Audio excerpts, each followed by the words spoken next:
ഒരു കാവ്യാഞ്ജലിയാണ്. യശസ്വരനായ വൈലോപ്പിള്ളിയുടെ ഒരു അനശ്വര കവിത.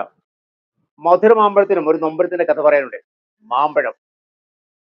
അങ്കണത്തൈമാവിൽ നിന്നാദ്യത്തെ പഴം വീഴെ അമ്മ തന്നെ നേത്രത്തിൽ നിന്നോതിർന്നു ചൂടു കണ്ണീർ.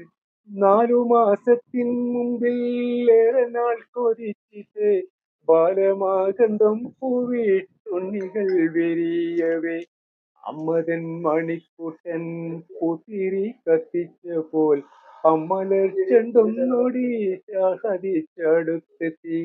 ചോടിച്ചു മാതാവപ്പോൾ ഉണ്ണികൾ വിരിഞ്ഞ പൂവൊടിച്ചു കളഞ്ഞല്ലോ കുസൃതിക്കൊരുന്ന നീ. മകനി വീഴും നേരം ഓടിച്ചെന്നെടുക്കേണ്ടോൻ പൂങ്കുല തല്ലുന്നതു തല്ലുകൊള്ളഞ്ഞിട്ടല്ലേ. പൈതലിൻ ഭാവം മാറി വദനാംബുജം വാടി കൈതവം കാണാ കണ്ണുനീർ തടാകമായി. മാമ്പഴം പെറുക്കുവാൻ ഞാൻ വരുന്നില്ലെന്നവൻ മാമ്പഴം മലർക്കുല എറിഞ്ഞു വരും മണ്ണിൽ. വാക്കുകൾ കൂട്ടിച്ചൊല്ലാൻ വയ്യാത്ത കിടാങ്ങളെ ദീർഘദർശനം ചെയ്യും ദൈവജ്ഞരല്ലോ നിങ്ങൾ.